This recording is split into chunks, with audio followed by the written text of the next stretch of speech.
ये कहानी है एक राजा की जिसने अपने शत्रु को मित्र बनने पर किया विवश। एक राजा था, उसने एक सपना देखा।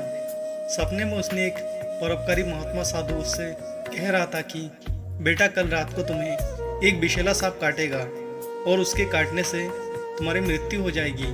वो सर्प तालाब के किनारे पीपल के पेड़ की जड़ में रहता है। वो तुमसे पूर्व जन्म की शत्रुता का बदला लेना चाहता है। और जब सुबह हुई और राजा सोकर उठा और सपने में की बात अपनी आत्मरक्षा के लिए क्या उपाय करना चाहिए, इसे लेकर विचार करने लगा। और राजा अपने राज्य के सबसे बड़े महात्मा ऋषि के पास पहुंचा और उस ऋषि को सपने में हुई घटना के बारे में बताया। इस पर महात्मा सोचते सोचते इस निर्णय पर पहुंचा कि मधुर व्यवहार से बढ़कर शत्रु को जीतने वाला कोई और हथियार इस पृथ्वी पर नहीं है। वो महात्मा राजा को उस विषैला सर्प के साथ मधुर व्यवहार करके उसका मन बदल देने का आदेश दिया।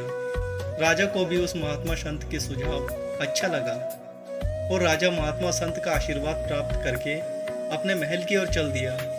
शाम होते ही राजा ने उस पीपल के पेड़ की जड़ से लेकर अपनी शैया तक फूलों का बिछौना बिछा दिया और सुगंधित जलों का छिड़काव करवाया।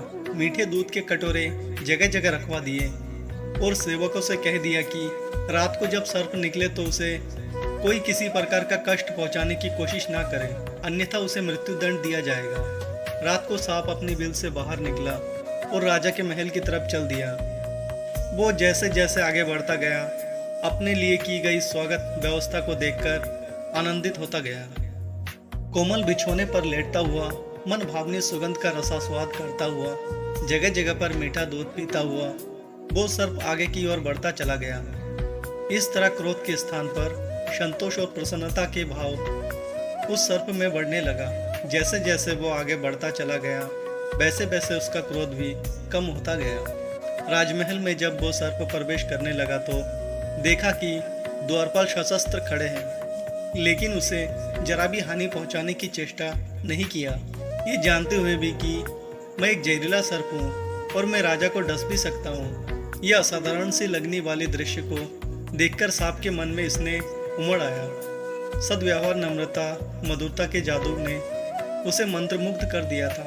कहाँ वो राजा को काटने चला था, परंतु अब उसके लिए अपना कार्य असंभव हो गया था। हानि पहुंचाने के लिए आने वाले शत्रु के साथ जिसका ऐसा मधुर व्यवहार है, उस धर्मात्मा राजा को काटूं तो काटूं किस प्रकार, ये प्रश्न के चलते वो सांप दुविधा में पड़ गया और राजा के पलंग तक जाने तक सांप का निश्चय पूरी तरह से बदल गया। उधर समय से कुछ देर बाद सांप राजा के शयन कक्ष में पहुंचा। सांप ने राजा से कहा, हे राजन, मैं तुम्हें काटकर अपनी पूर्व जन्म का बदला चुकाने आया था, परंतु तुम्हारे सौजन्य और सद्व्यवहार ने मुझे परास्त कर दिया। अब मैं तुम्हारा शत्रु नहीं, बल्कि मैं तुम्हारा मित्र हूँ और मित्रता के उपहार स्वरूप मैं अपनी बहुमूल्य मणि तुम्हें दे रहा हूँ। लो, इसे अपने पास रखो। इतना कहकर और मणि राजा के सामने रखकर सांप वहां से चला गया। अंततः व्यक्ति का व्यवहार कुशल है तो वो सब कुछ पा सकता है जो पाने की वो हार्दिक इच्छा रखता है। इसलिए कहा जाता है कि अपनी मीठी बोली से सबको झुकाया जा सकता है, सामने वाले का हृदय परिवर्तन भी किया जा सकता है, जैसे इस राजा ने अपने शत्रु सांप को झुकाया। दोस्तों, अगर वीडियो पसंद आया है तो वीडियो को एक लाइक और चैनल पर नए हो तो चैनल को सब्सक्राइब कर लेना। तो चलिए मिलते हैं एक और नए रोचक कहानी के साथ।